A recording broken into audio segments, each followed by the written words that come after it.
Este podcast tiene lenguaje explícito y las opiniones son mías. Acá, piba afrocuom. ¿Argentina estuvo a tu lado siempre? ¿Te falló en algún momento? No, Argentina no me falló jamás. La gente de mi país estuvo siempre conmigo.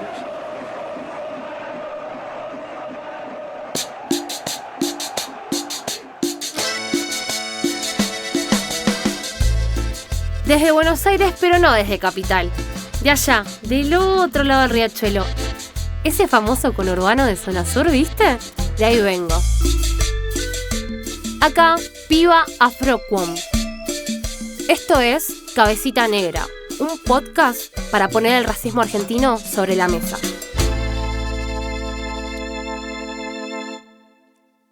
Los grandes jugadores fueron villeros. Y a mucha honra. Y acá tenés el primero. Ay, Diego, ¿qué no se dijo sobre vos? ¿Qué no se contó sobre vos? Fuiste, sos y serás Dios. No suelo poner a nadie en un pedestal, pero eso tuyo no se puede negar, sos estampita en cada hogar. El negro villero más conocido, el negro villero que se crió en un barrio privado de agua, de pan, de carne. Cuando alguien nombra a Villa Fiorito, es imposible que no aparezca tu cara al toque. Nunca te escuché hablar mal de tu barrio. Al contrario, decías que el villero siempre lleva a la villa en el alma, que sin las villas no tendríamos ese equilibrio que necesitamos. Hablabas de la gente que vive en las villas como gente laburadora, que quiere lo mejor para todos, esa gente que no se compra. ¿Cuántas veces te habrás plantado, Pelusa? Porque bien que tenías presente lo que los poderosos y sus medios pensaban de vos, que el villero que habla de esto, que habla del otro. Y vos los mandabas a comer pija de una, y les decías con las palabras justas que si nunca pisaron una villa, que cierren el orto. Tenías una identidad política remil marcada, negro, de esas que hacen mucha falta hoy en día. Diego Armando Maradona descendía de José Ignacio Fernández Maradona, diputado por San Juan a la Junta Grande y segundo gobernador de San Juan. En realidad no descendía en forma directa de él, sino que descendía de un esclavo de ese hombre que se llamó Luis, que era violinista y además fue convocado al ejército de los Andes. Diego Armando Maradona no era negro solamente por haber nacido en una villa. El 10 descendía de esclavos y acabas de escuchar la voz de la persona que se encargó de rastrear sus raíces. Hola, me presento, me llamo Guillermo Collado Mazcur, soy de San Juan, Argentina, de profesión licenciado en Ciencias de la Comunicación, trabajo como docente e investigador en la Universidad Nacional de San Juan y también en otra universidad de Mendoza y un instituto terciario. Me dedico por hobby a la genealogía hace ya algunas décadas. Guillermo me contó que las personas apasionadas por la genealogía no se pueden resistir a la idea de rastrear apellidos conocidos, y Maradona es uno de los más conocidos del mundo. Pero la búsqueda de los ancestros del 10 no se le hizo tan fácil. Guillermo encontró una nota periodística publicada en la Gaceta Mercantil. El artículo aseguraba que Diego Armando Maradona descendía de una familia de la provincia de San Juan, Argentina. Bueno, un primer obstáculo fue que ese artículo que digo que apareció en un periódico, la Gaceta Mercantil, lo daba a Diego Armando como descendiente de un puntano de apellido Maradona que a su vez tenía origen en San Juan, ancestros sanjuaninos, que había sido interventor en Santiago del Estero y que Diego Armando descendería de una filiación extramatrimonial de ese interventor en Santiago del Estero. Eso lo basó el autor de ese artículo en una fuente oral. Yo quise documentarlo.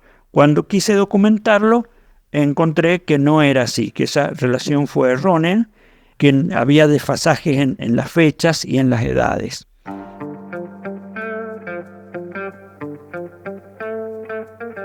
Los apellidos nos dan pie para saber si nuestros antepasados fueron de Italia, España u otra parte de Europa o del mundo. Porque bueno, inmigraciones. Argentina fue el destino de muchísimos inmigrantes italianos, españoles y de otras partes de Europa y del mundo. Y eso se ve en los apellidos. Ya te conté la historia del Hotel de Inmigrantes en el episodio 3 de este podcast. Pero ¿qué pasa con los apellidos de los negros y negras que esclavizaron? ¿Por qué no escuchamos más apellidos de origen africano en Argentina? Los esclavos tomaban el apellido de los amos, del mismo modo en que los indígenas que fueron encomendados a un español, excepto los que eran caciques, tomaban el apellido del encomendero. Estoy remil segura de que no va a faltar el comentario que niegue o ponga en duda su identidad por no tener un apellido gallego. El primer Maradona que va a Corrientes nace en 1812, hijo del esclavo, se llamó Juan Evangelista. Y para esa fecha todavía no se había decretado la libertad de vientre de los esclavos. Entonces, yo digo, ¿cómo puede haberse liberado si era hijo de esclavos? En el acta de bautismo figuraba hijo de esclavos y después aparece como libre o liberto en Corrientes, casado y propietario, tenía hacienda, tenía marca de ganado. Seguramente ha sido un esclavo liberto por la Guerra de la Independencia y efectivamente encontré el dato de que su padre había sido soldado del Ejército de los Andes y por lo tanto había ganado su libertad para él y para su descendencia. Este es un dato interesante y cómo este hijo de esclavo se va a Corrientes. Ignoro la razón por la cual se traslada de San Juan a Corrientes, pero presupongo que no tuvo patrimonio, que tuvo que ganárselo. Y llegó a tener hacienda en Corrientes, llegó a tener marca de ganado. Juan Evangelista Maradona, el sanjuanino que funda esa familia Maradona en Corrientes. Juan Maradona tuvo 5 hijos e hijas con Marisa Martínez: Carmen, Francisca, Cleofe, Rosendo y Victorina. Victorina fue mamá de 2 bebés que no tuvieron padre. Los anotaron directamente con su apellido. Uno de esos bebés fue Saturnino Maradona, el padre de Don Diego Maradona y abuelo del barrilete cósmico. Puede ser importante nombrar la afrodescendencia de Diego en el sentido de nombrar o de aludir a una revalorización del esfuerzo personal, de cómo un descendiente de una persona que estuvo sojuzgada llegó a lo que llegó. Es importante nombrar la negritud del Diego. ¿Sabes lo que es para un pibe, una piba o un pibe que se haya mostrado orgulloso de quién era y de dónde venía? Tener un referente de la talla del Diego es un abrazo completo a nuestras identidades.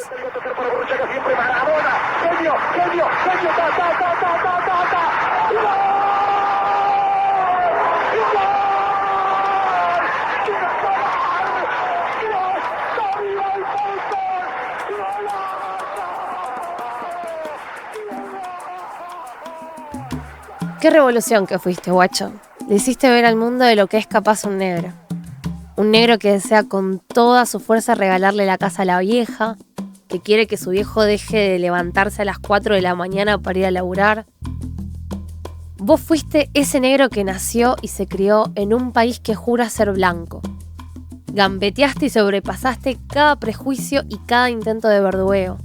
Y en ningún momento permitiste que te insultaran por lo que eras. Ni tampoco miraste al costado cuando quisieron hacerlo con nosotros, nosotras o nosotres.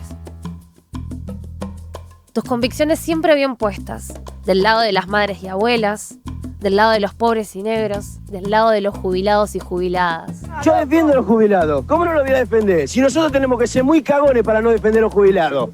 Y por sobre todas las cosas, nunca pero nunca cipayo, y menos buchón. May, buchón de la policía jamás.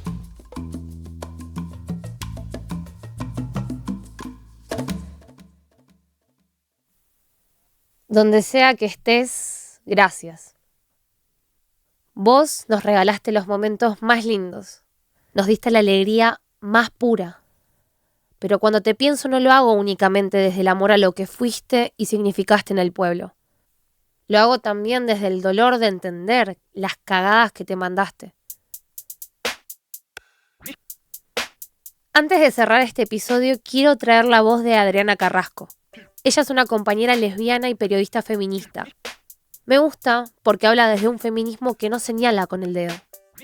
Género, raza y clase para llorar a Maradona es la nota que escribió, y para que entiendas mejor lo que quiero decir con esto, anda a pegarte una leída. Adri tiene una forma de ver a los feminismos que comparto bastante. Por eso quiero que forme parte de este episodio. El feminismo popular que se implantó, si querés, es un feminismo victimista. Y tiene mucho feminismo radical biologicista. Ahí tenemos un problema. Pensar más en el feminismo de la madre de Plaza de Mayo, por ejemplo. Me parece que eso nos vendría un poco mejor. O en el feminismo de, digamos, las condiciones materiales de antes y de ahora de Argentina es muy difícil que tengamos la reina del fútbol como Maradona. La Adri, al igual que yo, piensa que hay que reivindicar al Diego.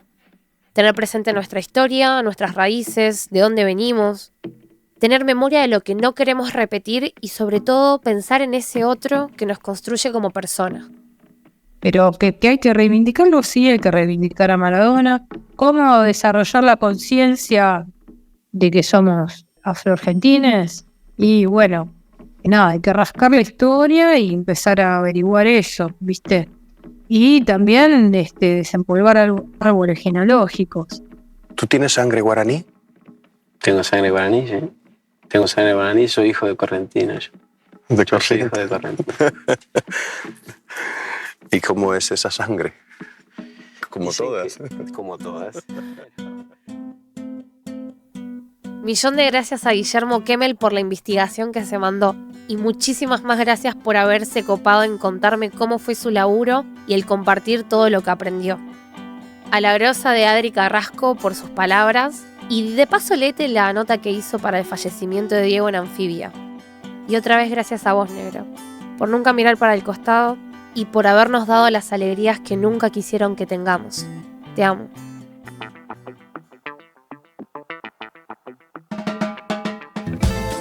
Esa, bien ahí que llegaste hasta acá. Estoy segura de que me terminaste odiando o amando. No hay punto medio para esto.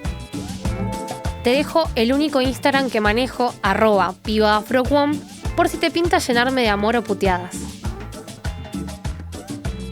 Cabecita Negra es una idea original de Piba Afroquom presentada por el programa Sondap de Spotify y producida por Parque Podcast. En la coordinación general tenemos a la Arlen Buchara, quien produce, corrige guiones y asiste en la dirección de voz es Lucila Lopardo. El diseño de sonido y dirección va de la mano de Paula Manini. Rubén Ordóñez es el encargado del mastering y la Rocío Frigerio es quien diseña el arte de la serie. Gracias a vos, Cabecita, por escuchar y estar.